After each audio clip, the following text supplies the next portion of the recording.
Bab 771 Banyak sekali dewa. Cekungan Shadowring, kota Shadowring. Mereka sudah masuk. Saya tidak menyangka kelima kekuatan ini akan bergabung. Dengan ini, tidak ada lagi yang bisa kita lakukan di sini. Saya ingin tahu apakah mereka akan membuka kota itu untuk umum setelah merebutnya. Saya berharap mereka melakukannya. Ketika para pemain manusia dan pemain ras suci yang mengamati dari sekeliling melihat legiun dari 3 kekuatan puncak dan 2 kekuatan kerajaan memasuki kota bersama-sama, ada yang kecewa, ada yang senang, dan ada yang berharap. Jika bukan karena kehadiran 5 kekuatan ini, mereka pasti sudah lama masuk ke kota Shadowring untuk menjelajahinya. Jika memungkinkan, mereka juga akan melakukan segala cara untuk menghubungi penguasa kota dan mencoba menyewa toko dan tanah dari mereka. Tapi dengan intervensi 5 kekuatan, tidak ada lagi yang berusaha berhubungan dengan kekuatan penguasa kota Shadowring. Bagaimanapun, kepemilikan kota ditakdirkan untuk berubah. Sebelum 5 kekuatan menguasai kota, tindakan apapun yang diambil oleh kekuatan lainnya di kota tidak akan membawa manfaat apapun bagi mereka. Sebaliknya, mereka bahkan mungkin akan menimbulkan kemarahan dari 5 kekuatan. Sementara itu, di dalam kota Shadowring. Saat Verdant Rainbow dan 4 pemimpin kekuatan lainnya melangkah ke kota Shadowring, mereka semua dikejutkan oleh keadaan jalan utama kota tersebut. Orang-orang terlihat datang dan pergi di jalan utama kota yang relatif sempit, dan banyak pedagang NPC bintang 3 terlihat mendirikan kios yang menjual barang-barang langka. Bahkan ada NPC ras era mitikal yang berkeliaran di jalan. Balapan era mitos. Entah itu pemain manusia atau pemain ras suci, mereka semua berusaha untuk beralih ke ras era mistis dan mendapatkan bakat yang jauh melampaui imajinasi ras modern. Namun, entah itu di wilayah Dewa Besar atau Alam Abadi, Aliansi 7 Tokoh, Gerbang Iblis, Kamar Dagang Abadi, Dinasti Matahari, dan Saffron Mark belum pernah bertemu dengan NPC ras era mistis, apalagi metode untuk berubah menjadi ras seperti itu. Mereka hanya mengetahui bahwa ras era mistis ada di kota Cincin Suci. Tapi sekarang, mereka tidak hanya berhasil melihat NPC dari era mitikal berlomba di dalam kota Shadowring, tapi hampir 10% populasi NPC di kota tersebut terdiri dari NPC tersebut. Bagaimana mungkin mereka tidak terkejut? Emas. Saya telah mendapatkan emas.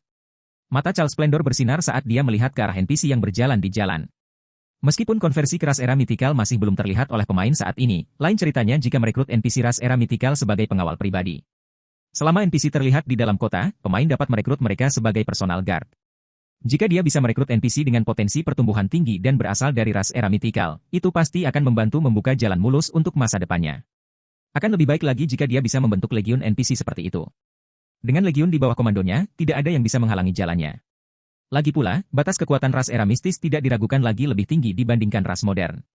Dalam situasi di mana semua orang tidak bisa maju melampaui tingkat 6, sudah jelas bahwa ras era mitikal akan menang dalam pertarungan. Kota ini pasti milik Saffron Mark. Ketika Venom Tail melihat NPC era mitikal berlomba di sekelilingnya, dia segera mengeluarkan perintah kepada bawahannya, berikan perintahku. Saya ingin semua orang segera ke balai kota. Kita harus merebut token kota sebelum orang lain. Pada saat yang sama, Verdant Rainbow, Phoenix Flame, dan Fallen Dragon juga memerintahkan pasukan mereka untuk menyerang balai kota-kota Shadowring. Tidak ada lagi yang tertarik untuk mengamati kota itu. Jika mereka ingin merekrut NPC ras era mitikal sebagai pengawal pribadi, cara terbaik untuk melakukannya adalah menjadi penguasa kota Shadowring terlebih dahulu. Lagi pula, NPC di domain dewa itu cerdas, dan beberapa di antaranya bahkan lebih cerdas daripada pemain. Oleh karena itu, merekrut NPC adalah proses yang sulit, dan pemain biasanya memerlukan semacam status bergengsi untuk meningkatkan peluang keberhasilan mereka. Sementara itu, satu-satunya cara untuk menjadi penguasa kota persekutuan adalah dengan mengamankan token kota, yang biasanya disimpan di balai kota. Pemilik kota juga bisa membawa token kota, tapi kemungkinannya kecil. Ini karena token kota tidak dapat dibawa keluar kota. Jadi, daripada memindahkan token kota secara sia-sia dan memaparkannya pada risiko yang lebih besar, menyimpannya di balai kota di bawah pengamanan terus-menerus dari penjaga NPC akan jauh lebih aman. Selanjutnya, 60.000 lebih ahli tier 6 dari 5 kekuatan terlihat menyerbu menuju pusat kota Shadowring seperti sekelompok orang gila. Namun, saat mereka hendak mencapai balai kota, Verdant Rainbow dan yang lainnya tiba-tiba berhenti berlari karena perhatian mereka tertuju pada balai teleportasi yang didirikan di pusat kota. Dan sambil menatap susunan teleportasi megah yang dibangun di dalam aula teleportasi, mau tak mau mereka mengungkapkan ekspresi tercengang. Apakah saya sedang bermimpi? Verdant Rainbow dipenuhi rasa tidak percaya saat dia melihat pemandangan yang ditampilkan di ujung lain susunan teleportasi. Kota ini terhubung langsung ke Luminous Sky City? Luminous Sky City adalah kota netral nomor 1 di wilayah selatan Alam Abadi. Tidak hanya memiliki sumber daya berharga yang tidak dapat ditemukan di benua abadi, namun juga berfungsi sebagai jalur penting yang menghubungkan benua abadi dan benua barat. Saat ini, semua kekuatan puncak telah mengirimkan personel untuk mendirikan basis operasi di Luminous Sky City. Namun, karena wilayah selatan jauh dari benua abadi, sehingga sulit untuk dijangkau, bahkan Aliansi 7 Tokoh hanya mampu mengirim sejumlah anggota untuk berkembang di sana. Itu juga karena situasi inilah Gerbang Iblis, yang memiliki kemampuan untuk mengangkut pemain dari luar alam abadi langsung ke wilayah selatan, dapat menguasai wilayah selatan dengan tangan besi, membuat iri kekuatan puncak lainnya. Namun, sekarang terungkap bahwa mereka dapat berteleportasi langsung ke Luminous Sky City melalui sebuah kota di World Ark. Kota ini pasti milik gerbang iblis. Ketika Phoenix Flame melihat balai teleportasi kota Shadowring, keserakahan mewarnai matanya, dan napasnya menjadi cepat. Sebagai seseorang yang sering bepergian antara benua abadi dan wilayah selatan, Phoenix Flame tahu betapa sulitnya mengangkut pemain antara dua tempat tersebut. Selain memakan waktu, juga menghabiskan banyak uang dan sumber daya. Jika dilakukan dalam skala besar, bahkan negara-negara puncak pun akan merasa tertekan karena dampaknya. Namun, biaya untuk berteleportasi dari Shadowring Town ke Luminous Sky City hanya 600 unit Seven Luminarias Crystal. Ini benar-benar tawaran yang bagus. Berpikir sampai titik ini, ahli tingkat 6 dari 5 kekuatan melanjutkan tugas mereka menuju balai kota dengan lebih tergesa-gesa. Dalam waktu kurang dari 30 detik, Venom Tail, Child Splendor, Verdant Rainbow, Phoenix Flame, dan Fallen Dragon tiba di depan balai kota-kota Shadowring. Lebih dari 60.000 pakar tingkat 6 juga mengejar mereka dalam waktu singkat, tampak siap bertarung. Sementara itu, saat kelompok Venom Tail yang beranggotakan 5 orang telah membuka pintu balai kota dan hendak memerintahkan pasukan mereka untuk menghancurkan bangunan tersebut, 1000 NPC pengawal, yang masih menunggu untuk menerima tugas mereka, berbalik secara bersamaan untuk melihat ke arah 5 individu. Berat. Mencekik. Saat pintu terbuka, mana dengan kepadatan yang luar biasa menyembur keluar dari balai kota, menyapu semua orang di luar gedung dan mengubah ruang di sekitarnya menjadi kehampaan yang gelap. Berdiri di hadapan mana ini, tak satu pun dari para ahli level 180+, tier 6 di luar balai kota yang dapat menggerakkan tubuh mereka, dan mau tidak mau mereka merasa seolah-olah sekelompok dewa dari zaman purba telah turun ke dunia. Lagi. Bab 772 Kota Zero Wing. Penjaga NPC peringkat dewa? Bagaimana ini mungkin? Ini adalah kegilaan. Bagaimana sebuah kota bisa memiliki begitu banyak penjaga NPC epik dan legendaris? Aku pasti berhalusinasi. Ya. Ini pasti hanya halusinasi. Sesaat setelah membuka pintu balai kota, Venom Tail, Phoenix Flame, dan pemimpin 5 kekuatan lainnya secara bersamaan menutup pintu lagi karena naluri. Demikian pula, tidak ada satupun dari mereka yang percaya bahwa apa yang baru saja mereka lihat adalah nyata. Tidak mungkin kota Shadowring, kota persekutuan yang baru saja dibangun, dapat memiliki 1000 penjaga NPC dengan potensi epik ke atas. Belum lagi, mereka bahkan telah melihat banyak pengawal NPC epik tingkat lanjut yang mampu menyaingi dewa level 210, dewa tingkat 6, dan 7 penjaga NPC yang telah membuat mereka mengalami ancaman kematian. Perlu diketahui bahwa mereka berlima adalah pengguna artefak surgawi. Bahkan jika mereka merasa nyawa mereka dalam bahaya, satu-satunya penjelasan adalah ketujuh penjaga NPC ini memiliki potensi legendaris. 7 pengawal NPC legendaris? 7. Bahkan dengan perkembangan selama beberapa dekade, kota suci tidak akan mampu merekrut begitu banyak penjaga NPC dengan potensi legendaris, apalagi kota maju. Berbeda dengan perekrutan personal guard, perekrutan NPC guard untuk suatu kota hanya dapat dilakukan di dalam kota itu sendiri. Situasi ini memberikan batasan besar pada kumpulan NPC yang dapat dipilih oleh pemain. Namun, sebagai imbalan atas pembatasan ini, NPC penjaga kota dapat membentuk susunan pertempuran saat bertarung di dalam kota tempat mereka berada. Kekuatan susunan pertempuran ini juga akan meningkat seiring dengan jumlah, kekuatan, dan potensi pertumbuhan dari pengawal NPC yang terlibat. Dalam keadaan normal, kelompok pengawal NPC emas gelap yang beranggotakan 6 orang secara inheren dapat membentuk susunan pertempuran perunggu tingkat lanjut kecil dan bertukar serangan dengan naga dengan tingkat dan level yang sama. Jika mereka adalah pengawal NPC epik, mereka dapat membentuk arai pertempuran perak kecil dan berbenturan dengan dewa dengan level dan tingkatan yang sama. Dalam kasus pengawal NPC legendaris tingkat 6, jika 6 dari mereka bekerja bersama, mereka dapat melawan dewa kuno dengan level dan tingkatan yang sama. Meskipun mayoritas pengawal NPC epik di dalam balai kota berada di tingkat 5, jika mereka bertarung dalam unit 100, mereka secara inheren dapat membentuk susunan pertempuran perak sedang yang dapat meningkatkan kekuatan masing-masing ke standar tingkat 6. Dan jika 1000 NPC pengawal di balai kota berkumpul untuk membentuk arai pertempuran besar, mereka akan menjadi entitas yang lebih menakutkan. Ini juga sebabnya, meskipun jumlah penjaga NPC yang dapat direkrut oleh kota dan kota persekutuan jauh lebih sedikit dibandingkan populasi pemain yang dapat mereka tampung, mereka tetap merupakan kekuatan yang harus ditakuti. Harus diketahui bahwa dengan kekuatan 60.000 level 180+, pemain tier 6 hanya akan menjadi umpan meriam di depan dewa kuno level 200, apalagi 7 pengawal NPC legendaris yang bisa berkumpul untuk menunjukkan kekuatan tempur yang menyaingi level 210 ditambah dewa kuno. Kegelisahanku untuk sampai ke sini pasti membuatku berhalusinasi. Ya, pasti itu. Setelah menarik napas dalam-dalam beberapa kali, Venom Tail membuka kembali pintu balai kota. Ketika pintu berat itu berderit terbuka, mana yang sama kuatnya menyembur keluar dari balai kota sekali lagi. Demikian pula, 1000 penjaga NPC dari sebelumnya tetap berdiri di dalam gedung, wajah mereka diwarnai kebingungan saat mereka menatap para pemain di luar. Meskipun tatapan para penjaga NPC tidak membawa permusuhan, para pemain di luar mau tidak mau merasa seperti mangsa tak berdaya yang tersandung ke dalam sarang harimau. Pelangi hijau. Mau menjelaskannya? Venom Tail menggeram, suaranya dipenuhi amarah dan frustrasi, setelah dia yakin dia tidak sedang berhalusinasi. 7 pengawal NPC epik legendaris dan 58 tingkat lanjut. Kekuatan puncakmu yang manakah yang berada di balik lelucon tak berasa ini? Semua 1.000 penjaga NPC berasal dari ras manusia, sehingga hampir pasti ada manusia di balik pembangunan kota Shadowring. Lagi pula, jika ada anggota ras suci yang membangun kota Shadowring, pengawal NPC yang mereka rekrut biasanya juga berasal dari ras suci. Berdasarkan penelitian Saffron Mark terhadap umat manusia, hanya kekuatan puncak yang mungkin bisa membangun kota persekutuan berkaliber seperti itu di alam abadi saat ini. Jika Venom Tail tidak yakin bahwa tidak ada kekuatan setingkat kerajaan di antara umat manusia, dia akan berasumsi bahwa kekuatan kerajaan dari ras manusia berada di balik lelucon ini. Lagi pula, selama kekuatan kerajaan bersedia, mereka dapat dengan percaya diri mempertahankan satu kota persekutuan di alam abadi. Itu hanya masalah bagaimana kekuasaan kerajaan memilih untuk melakukannya. Seandainya kekuatan puncak manusia yang tidak diketahui di belakang kota Shadowring menyatakan bahwa mereka akan mempertahankan kotanya sampai akhir sejak awal, Saffron Mark tidak akan pernah repot-repot datang ke sini dengan kekuatan sebesar itu, membuang banyak tenaga dan sumber daya dalam prosesnya. Kuharap aku tahu, kata Verdant Rainbow, tersenyum kecut saat dia melihat ekspresi marah Venom Tail. Umat manusia memiliki kurang dari 10 kekuatan puncak. Di antara mereka, hanya aliansi 7 tokoh, gerbang iblis, dan kamar dagang abadi yang beroperasi di Bahtera Dunia. Jika kekuatan puncak keempat benar-benar beroperasi di Bahtera Dunia, tidak dapat dibayangkan bahwa aliansi 7 tokoh, dengan kekuatan besarnya koneksi dan kemampuan pengumpulan intelijen, akan tetap mengabaikannya. Belum lagi, semua kekuatan manusia berasal dari kubu yang sama. Jika aliansi 7 tokoh tahu ada kekuatan manusia di balik pembangunan kota Shadowring, mereka tidak akan pernah terburu-buru mengerahkan pasukannya untuk merebut kota itu karena takut kota itu jatuh ke dalam kendali ras suci. Sebaliknya, mereka akan mencari kemitraan dengan sumber daya manusia tersebut. Ketika Venom Tail melihat kebingungan yang sebenarnya di wajah Verdant Rainbow, dia mengalihkan pandangannya ke arah Phoenix Flame dan Fallen Dragon, hanya untuk menemukan mereka juga mengalami kebingungan. Terbukti, tak satu pun dari 3 kekuatan manusia di sini yang mengetahui siapa dalang di balik kota persekutuan ini. Saat anggota 5 kekuatan berspekulasi tentang kekuatan puncak manusia di belakang kota Shadowring, sebuah suara yang dalam bergema di lobi balai kota, mengejutkan semua orang yang hadir. Apa yang membawa kalian semua ke balai kota hari ini? Setelah mendengar suara ini, semua orang yang hadir menoleh ke arah sumber secara bersamaan. Di sana, mereka melihat pendekar pedang tingkat 6 level 190 mengenakan lambang bersayap 6 di dadanya. Pendekar pedang itu tidak merasakan kehadiran apapun, memberikan perasaan bahwa dia tidak ada. Jika pendekar pedang tidak mengambil inisiatif untuk angkat bicara, tidak akan ada yang memperhatikannya. Pemimpin Persekutuan Api Hitam.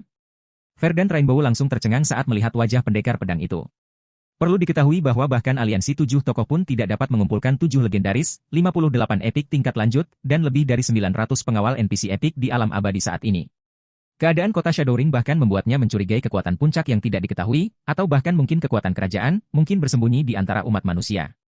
Namun, dari semua kemungkinan yang dia bayangkan, dia tidak pernah menyangka bahwa pemilik kota Shadowring adalah. Bagaimana ini bisa terjadi? Kota ini milik Zero Wing? Verdant Rainbow bukan satu-satunya yang tercengang. Charles Splendor, yang pernah bertemu Si Feng di masa lalu, dan Phoenix Flame, yang telah menonton video pertarungan Si Feng, sama-sama bingung dengan wahyu yang tidak terduga ini.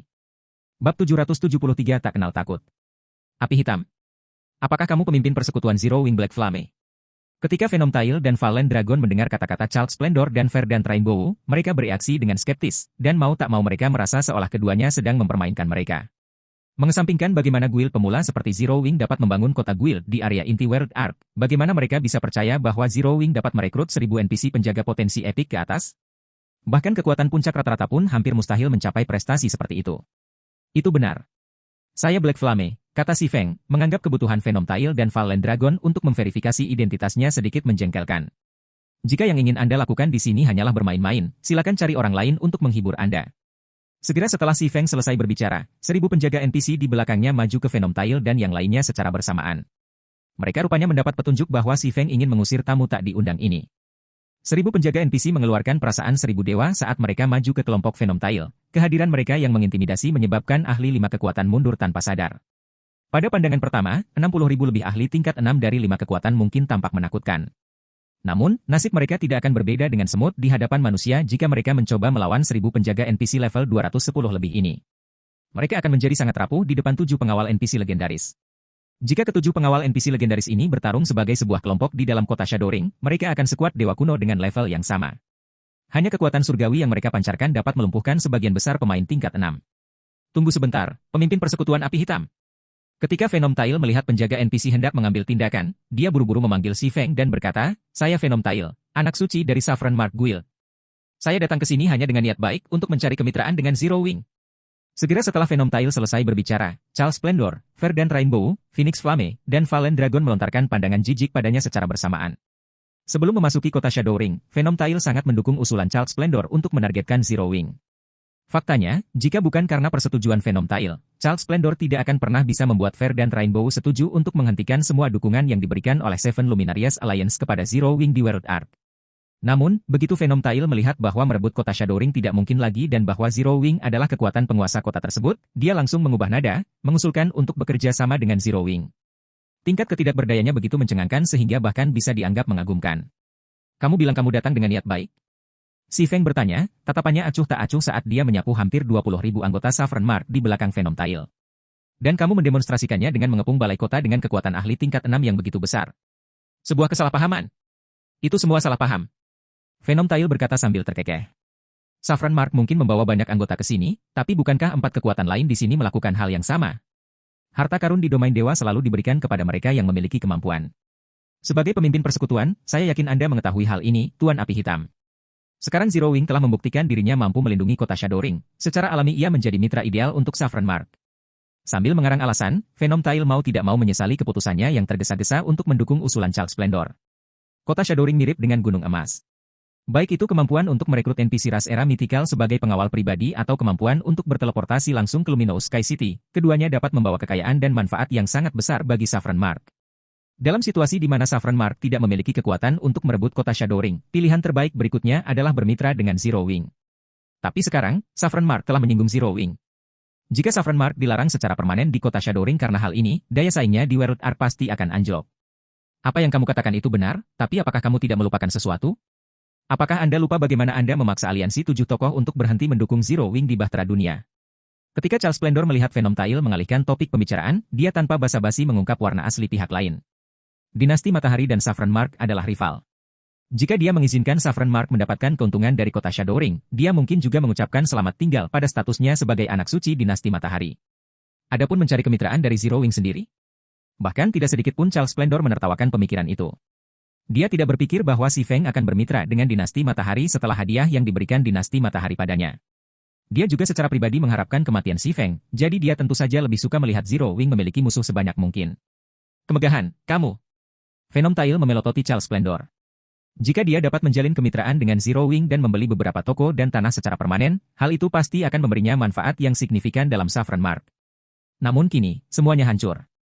Selanjutnya, Venom Tail mengembalikan pandangannya ke arah si Feng, tapi sikapnya tidak lagi ramah seperti sebelumnya. Karena kucingnya sudah keluar dari tas, saya akan langsung mengejarnya, kata Venom Tail. Kemudian, sambil melirik keluar kota, dia mengancam, ras suci saat ini memegang kendali dalam tabut dunia. Saffron Mark dan Dinasti Matahari juga memiliki pengaruh signifikan terhadap anggota ras suci yang beroperasi di sini. Karena Anda telah menyinggung Dinasti Matahari sebelumnya, jika Anda juga menyinggung Saffron Mark, kemungkinan besar kota Anda akan mengalami kesulitan beroperasi di masa depan. Setelah mendengar kata-kata Venom Tail, Child Splendor tidak bisa menahan diri untuk tidak mengertakkan giginya dengan marah.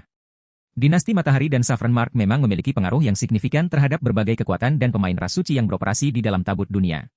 Jika Zero Wing menolak bermitra dengan Saffron Mark, kecil kemungkinannya ada pemain ras suci yang akan menginjakkan kaki di kota Shadow Ring di masa depan. Saat ini, keunggulan terbesar kota Shadow Ring adalah kemampuannya untuk memungkinkan perdagangan antara pemain manusia dan pemain ras suci. Jika tidak ada pemain ras suci yang berkunjung, kota tersebut akan langsung kehilangan keuntungan terbesarnya. Selama si Feng tidak kehilangan beberapa sekrup di kepalanya, dia tidak akan menolak transaksi ini. Melihat situasi ini, Phoenix Flame juga mulai merasa cemas. Sebelumnya, Gerbang Iblis telah memberikan hadiah publik pada Zero Wing di seluruh alam abadi. Ia bahkan menggunakan keanggotaan guildnya sebagai hadiah untuk meyakinkan lebih banyak pemain agar mencoba mendapatkan hadiah tersebut. Meskipun Zero Wing telah membalas dengan memberikan hadiah serupa pada Gerbang Iblis, semua orang hanya menganggapnya sebagai lelucon. Lagi pula, perbedaan nilai antara keanggotaan kedua guild adalah siang dan malam. Namun, ceritanya menjadi sangat berbeda setelah kemunculan kota Shadow Ring. Mengesampingkan berbagai manfaat yang ditawarkan kota Shadow Ring, selama Zero Wing menjalin kemitraan dengan Saffron Mark, kekuatan kerajaan dari ras suci, statusnya di alam abadi akan meroket. Zero Wing bahkan mungkin bisa berdiri bahu-membahu dengan Gerbang Iblis. Setelah memperhitungkan hubungan kota Shadow Ring dengan kota Langit Luminous, jika Zero Wing mendapat bantuan Saffron Mark, kota itu mungkin akan mendapatkan otoritas mutlak atas sebagian besar wilayah selatan. Jika itu terjadi, Gerbang Iblis akan berada dalam masalah besar. Sementara Phoenix Flame khawatir tentang masa depan Gerbang Iblis, suara si Feng bergema di balai kota sekali lagi. Saya melihat Saffron Mark tetap mendominasi seperti biasanya, kata si Feng, tertawa ketika dihadapkan dengan ancaman Venom Tail. Sayangnya, ancaman Anda tidak ada artinya. Baik itu Dinasti Matahari atau Saffron Mark, Zero Wing tidak pernah bermaksud bermitra dengan kekuatan ras suci manapun. Jika Anda hanya ingin berdagang, Zero Wing akan menyambutnya. Tetapi jika Anda ingin menggantikan Zero Wing tidak keberatan memiliki lebih banyak musuh. Bab 774 Keuntungan Luar Biasa. Tabut Dunia, Kota Bayangan. Mengapa mereka semua keluar? Apakah kelima kekuatan tidak berencana merebut kota ini? Tidak mungkin, kan? Ini adalah satu-satunya kota persekutuan di area inti. Jika dimanfaatkan dengan benar, Anda bisa menghasilkan banyak uang hanya dengan mengumpulkan uang sewa. Belum lagi, kota tersebut dapat memfasilitasi perdagangan antara kedua ras tersebut. Bagaimana mungkin lima kekuatan bisa menyerah begitu saja? Jutaan pemain yang mengamati kota Shadowring dari kejauhan segera terlibat dalam diskusi panas ketika mereka melihat ahli tingkat 6 dari 2 kekuatan kerajaan dan 3 kekuatan puncak keluar dari kota. Mereka tidak percaya 5 kekuatan akan menyerah pada harta karun seperti kota Shadowring. Harus diakui, populasi pemain yang dapat ditampung oleh Shadowring Town tidak seberapa dibandingkan dengan NPC Citias. Sebagai kota tingkat lanjut, kota Shadowring hanya dapat menampung hingga 2 juta pemain dalam satu waktu, jauh berbeda dengan kota NPC yang dapat menampung puluhan juta pemain. Namun, kota Shadowring adalah kota persekutuan. Ini berarti bahwa kekuasaan penguasa kota dapat memperoleh semua keuntungan yang dihasilkan kota, mereka tidak perlu membayar pajak yang besar kepada NPC. Oleh karena itu, meskipun kota Shadowring hanya memiliki populasi pemain yang stabil sebesar 2 juta, pendapatan yang dapat dihasilkannya akan dengan mudah melebihi pendapatan toko-toko di kota NPC. Di dalam tenda tingkat lanjut yang terletak kira-kira 1000 meter dari kota Shadowring, sekelompok pemain tingkat 6 yang mengenakan lambang persekutuan asosiasi Skylight menunjukkan ekspresi terkejut ketika mereka melihat berserker wanita, yang tubuhnya sekuat beruang, berjalan keluar dari kota Shadowring. Elder Sword, menurutmu apa yang sedang terjadi? Mengesampingkan ras suci, bahkan api Phoenix telah keluar. Milia, yang telah naik ke level 182, bertanya sambil melihat pedang ke-19, yang saat ini berada di level 184, tingkat 6. Pedang ke-19 adalah salah satu dari 10 dewa pedang agung di domain dewa besar, dan dia telah menjadi terkenal selama beberapa tahun sekarang. Meskipun dia sebagian besar beroperasi sebagai pemain independen di masa lalu, dia memiliki banyak murid di antara berbagai kekuatan. Di antara murid-murid ini adalah Phoenix Flame, salah satu dari 6 paragon besar di gerbang iblis saat ini. Selain itu, dia adalah salah satu murid pedang ke-19 yang paling menonjol yang telah dibina dalam beberapa tahun terakhir, dan ada harapan bahwa dia akan mengejar Spear Paradise di masa depan. Oleh karena itu, jika Milia harus menunjukkan siapa di asosiasi Skylight yang paling akrab dengan Phoenix Flame, itu pastilah pedang ke-19. Ini memang aneh, gumam pedang ke-19, sedikit kebingungan muncul di tatapan tajamnya. Meskipun sudah cukup lama sejak terakhir kali aku melihat Phoenix Flame, gadis kecil itu selalu tidak sabar dan melakukan sesuatu tanpa mempedulikan konsekuensinya. Dia pasti sudah berusaha keras untuk merebut kota Shadowring kali ini, jadi sulit membayangkan dia akan pergi tanpa melakukan apapun. Mungkinkah kekuatan di balik kota Shadowring adalah sebuah eksistensi yang bahkan gerbang iblis pun waspada terhadap provokasinya? Milia bertanya. Meskipun dia mungkin tidak tahu banyak tentang 2 kekuatan kerajaan dari ras suci, modus operandi gerbang iblis diketahui oleh semua umat manusia. Mengingat pentingnya kota Shadowring, dia hanya bisa memikirkan satu penjelasan mengapa gerbang iblis akan pergi begitu saja tanpa perlawanan, gerbang itu tidak mampu memprovokasi kota Shadowring. Itu kemungkinan besar, kata pedang ke-19 dengan tatapan merenung. Kemudian, dia mengalihkan pandangannya ke kota Shadowring dan melanjutkan, tapi ini adalah kabar baik bagi asosiasi Skylight. Penarikan 5 kekuatan menandakan bahwa mereka tidak berdaya melawan kota Shadowring. Sebelumnya, 5 kekuatan memiliki keunggulan luar biasa di area inti karena camp kebangkitan mereka, namun dengan kemunculan kota Shadowring, kita memiliki peluang untuk mengejar tim eksplorasi 5 kekuatan. Jika kita bisa bermitra dengan kekuatan di balik kota Shadowring, kita bahkan mungkin bisa melampaui kemajuan eksplorasi 5 kekuatan. Kata-kata pedang ke-19 membuat Milia dan anggota asosiasi Skylight lain yang hadir bersemangat. Meskipun berbagai kekuatan saat ini sudah memiliki kemampuan untuk menjelajahi area inti tabut dunia, dibandingkan dengan 2 kekuatan kerajaan dan 3 kekuatan puncak, yang semuanya memiliki camp kebangkitan di area inti, pencapaian mereka di area inti hanya bisa dianggap menyedihkan. Terlebih lagi, setiap kali mereka bertemu dengan anggota 5 kekuatan, mereka selalu harus menyingkir. Bahkan ketika bos regional, peti harta karun, dan titik respawn monster berada tepat di hadapan mereka, mereka masih harus menyerahkan segalanya kepada 5 kekuatan. Jika tidak, jika terjadi perkelahian, konsekuensinya tidak akan bisa ditanggung oleh mereka, kekuatan yang tidak memiliki camp kebangkitan di area inti. Namun, ceritanya berbeda sekarang setelah kota Shadowring muncul. Mereka tidak hanya dapat mendaftar untuk bangkit kembali di kota Shadowring, tetapi mereka juga dapat mengandalkan kota tersebut untuk memulihkan diri secara menyeluruh. Yang paling penting, karena bahkan 5 kekuatan tidak berdaya untuk melakukan apapun terhadap kota Shadowring, kekuatan lain bisa mulai melawan tim 5 kekuatan di lapangan tanpa takut kehilangan pijakan mereka di area inti. Saat ini, asosiasi Skylight bukanlah satu-satunya yang memiliki pemikiran seperti itu. Kekuatan lain dan tim petualang yang hadir untuk menyaksikan kekalahan 5 kekuatan juga sampai pada kesimpulan serupa. Karena itu, segera setelah anggota 5 kekuatan menghilang di kejauhan, setiap pemain yang berkumpul di luar kota Shadowring menyerbu ke kota tanpa ragu-ragu. Semua orang fokus menyewa kamar hotel atau mencari tahu cara menyewa toko dan rumah pribadi di kota. Dalam waktu kurang dari setengah jam, hotel, restoran, dan toko di kota Shadowring dipenuhi pemain. Situasi di jalanan juga luar biasa, dengan kerumunan orang yang tak ada habisnya berjalan di sepanjang jalan dan kios pemain bermunculan satu demi satu. Kegilaan. Ini sungguh gila. Dibutuhkan satu emas abadi setiap 24 jam untuk menyewa ruang kios di sini, namun tidak ada satupun ruang kosong yang tersisa. Keuntungan yang didapat kota ini dalam sehari dari penyewaan kios saja mungkin sudah bisa menyamai pendapatan harian kekuatan puncak. Saat berjalan-jalan di kota Shadowring, Frey tidak bisa menahan diri untuk tidak terkejut ketika dia melihat kios pemain berjejer di setiap sudut jalan. Biasanya, di kota NPC dengan populasi pemain mencapai puluhan juta, jumlah kios pemain di kota tersebut, paling banter, berjumlah beberapa puluh ribu. Namun, meskipun kota Shadowring hanya memiliki populasi pemain sebesar 2 juta, lebih dari 200.000 pemain mendirikan kios di sini. Selain itu, tidak seperti NPC CTS, yang hanya mengenakan biaya 2 atau 3 perak abadi per hari untuk kios jalanan, kota Shadowring meminta 1 emas abadi dalam jumlah besar setiap 24 jam. Jumlah ini berarti lebih dari 400.000 emas abadi dalam satu hari di domain dewa, jumlah yang sangat mengejutkan dan jauh melampaui jangkauan kekuatan pseudo-apex terkuat di alam abadi saat ini. Hanya kekuatan puncak yang bisa mencapai pendapatan harian sebesar itu. Sungguh menakjubkan. Garut mengamini sentimen Frey sambil melihat banyaknya lapak yang dioperasikan oleh para pemain Holy Race. Meskipun saya sudah lama mengetahui bahwa kota ini akan makmur setelah dibuka, saya tidak pernah mengira kota ini akan mencapai tingkat yang begitu menakutkan. Jika kami tidak menandatangani kontrak dengan Zero Wing sejak awal, kami mungkin tidak memiliki kualifikasi untuk bersaing memperebutkan toko di kota Shadowring. Frey mengangguk setuju, perasaan senang menyebar dalam dirinya. Saat mempertimbangkan promosi kota Shadowring di masa depan, kota tersebut memerlukan banyak pedagang NPC yang beroperasi di sini. Karena itu, hanya ada sedikit toko yang bisa disewakan oleh kota kepada para pemain. Meskipun negara naga merah dan Azur Fang adalah kekuatan semu, peluang mereka untuk menang akan kecil jika mereka harus bersaing secara adil dalam pertokoan di kota Shadowring. Terlebih lagi jika mereka memasukkan kekuatan ras suci ke dalam kompetisi. Bagaimanapun, ras suci jauh lebih unggul daripada umat manusia dalam hal jumlah dan kekuatan. Kekuatan kerajaan mereka sendiri berjumlah 10, sedangkan kekuatan puncak dan puncak semu mereka beberapa kali melebihi kekuatan umat manusia.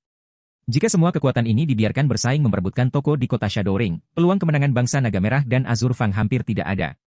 Kota Shadowring, Balai Kota, Ruang VIP. Pemimpin Persekutuan Api Hitam, kemungkinan besar kita akan menghadapi lebih banyak masalah di Crucible of the Ancient sekarang karena kamu telah mengusir Venom Tail dan yang lainnya, kata Verdant Rainbow, tersenyum masam sambil menatap Si Feng.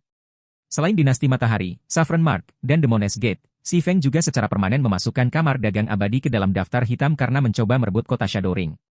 Mulai saat ini dan seterusnya, selama ada anggota dari kekuatan ini yang berani menginjakkan kaki ke kota Shadowring, penjaga NPC kota tersebut akan langsung membunuh mereka. Untungnya, dia telah menjalin kemitraan dengan Zero Wing sebelum situasi ini. Jika tidak, bahkan aliansi 7 tokoh kemungkinan besar akan menerima perlakuan yang sama seperti 4 kekuatan lainnya. Bab 775, petunjuk mengenai jalan melampaui tingkat 6. Tolong yakinlah, Nona Rainbow. Karena kami telah menerima tawaran Anda, kami tidak akan mengecewakan Anda, kata Si Feng sambil tersenyum. Meskipun ini akan menjadi sedikit lebih sulit tanpa bantuan pihak kamar dagang abadi dan gerbang iblis, bahkan tanpa bantuan mereka, Zero Wing masih dapat membantu Anda melewati babak penyisihan. Intinya, kejuaraan kontinental adalah pertarungan hegemoni antara 3 ras. Oleh karena itu, partai peserta biasanya perlu bergantung pada partai lain dari ras yang sama jika ingin selamat dari kekacauan babak penyisihan. Dengan kamar dagang abadi dan gerbang iblis sebagai kekuatan puncak, mereka pasti mempunyai beberapa tiket masuk, dan menerima bantuan dari kelompok mereka pasti akan menyelamatkan banyak masalah. Namun, selama partai mereka memiliki anggota yang cukup kuat, mereka masih bisa menaklukkan babak penyisihan, bahkan tanpa bantuan orang lain. Saya menyadari kekuatan yang ditunjukkan Zero Wing dalam pertahanan melawan pengawal suci Dinasti Matahari. Melihat ketidakpedulian Si Feng, Verdant Rainbow hanya bisa menghela nafas saat dia berbagi dokumen dengannya dan berkata, tetapi babak penyisihan kali ini tidak lagi sama seperti sebelumnya. Pembaruan sistem besar-besaran telah membawa perubahan pada peraturan kejuaraan kontinental. Saya awalnya berpikir untuk memberitahu Anda tentang hal ini setelah perjalanan saya ke kota Shadowring, tetapi karena Anda di sini, lihatlah peraturan yang diperbarui. Pemain yang berpartisipasi sekarang akan ditekan levelnya hingga rata-rata? Ketika Si Feng melihat peraturan kejuaraan kontinental yang diperbarui, ekspresi wajahnya tetap tidak berubah. Di kehidupan sebelumnya, peraturan kejuaraan kontinental memang telah berubah setelah pembaruan sistem besar-besaran. Lebih khusus lagi, level semua peserta akan disamakan, sehingga kejuaraan lebih menekankan pada standar pertarungan individu. Itu benar. Verdant Rainbow mengangguk dengan cemberut. Karena aturan baru ini, pemain yang melebihi level rata-rata tidak lagi mendapat keuntungan. Semua peserta hanya dapat mengandalkan standar tempur masing-masing untuk mencapai kemenangan. Alasan utama dia menyampaikan undangan ke Zero Wing sebelumnya adalah untuk memanfaatkan anggota level 200 plus Zero Wing. Dengan keunggulan level yang dimiliki anggota Zero Wing ini, mereka dapat dengan mudah mengalahkan lawan mereka dan lolos dari babak penyisihan. Bagaimanapun juga, keuntungan yang diberikan kepada pemain di level 200 tidak dapat diatasi dengan mudah. Belum lagi, Zero Wing memiliki ahli di level 210 ke atas. Namun, rencananya gagal total setelah diberlakukannya aturan baru. Dalam hal standar tempur, para ahli level 210 plus Zero Wing hanya bisa digambarkan sebagai orang yang biasa-biasa saja, dan penggantinya dapat dengan mudah ditemukan, bahkan di antara kekuatan pseudo-apex umat manusia. Dalam kejuaraan kontinental yang baru, di mana mereka akan menghadapi kekuatan dari dua ras lainnya, para ahli level 210 plus Zero Wing hanya dapat dianggap sebagai korban. Apakah Anda mempertimbangkan untuk menyerah pada kemitraan kita, Nona Rainbow? Si Feng bertanya setelah dia selesai membaca peraturan yang diperbarui. Perubahan kali ini tidak terduga. Saya akan memenuhi janji saya untuk memperpanjang pembayaran pinjaman Anda 10 hari, kata Verdant Rainbow. Kemudian, dengan gigi terkatup, dia melanjutkan, tetapi saya harus membuat beberapa perubahan pada 2 slot Zero Wing. Jika Zero Wing tidak dapat menghasilkan peserta yang cukup kuat untuk masuk ke daftar Transenden Ras Suci, saya tidak punya pilihan selain mencari orang lain untuk mengisi slot ini. Saya mengerti niat Anda. Si Feng terkekeh saat melihat ekspresi canggung di Verdant Rainbow. Sebelum kita melanjutkan topik ini, bolehkah saya bertanya apakah Anda tertarik untuk mencapai hasil yang lebih baik lagi di kejuaraan kontinental mendatang, Nona Rainbow? Pada titik ini, jelas bahwa kota Shadowring memiliki masa depan yang menjanjikan. Siapapun yang tidak bodoh pasti akan mencoba menjalin kemitraan jangka panjang dengan Zero Wing. Namun kejuaraan kontinental juga tak kalah pentingnya, sehingga bisa dimaklumi jika Verdant Rainbow ingin mengganti peserta yang tidak lolos. Tentu saja. Siapa yang tidak menginginkan imbalan luar biasa dari kejuaraan kontinental? Jawab Verdant Rainbow, memberi si Feng tatapan aneh.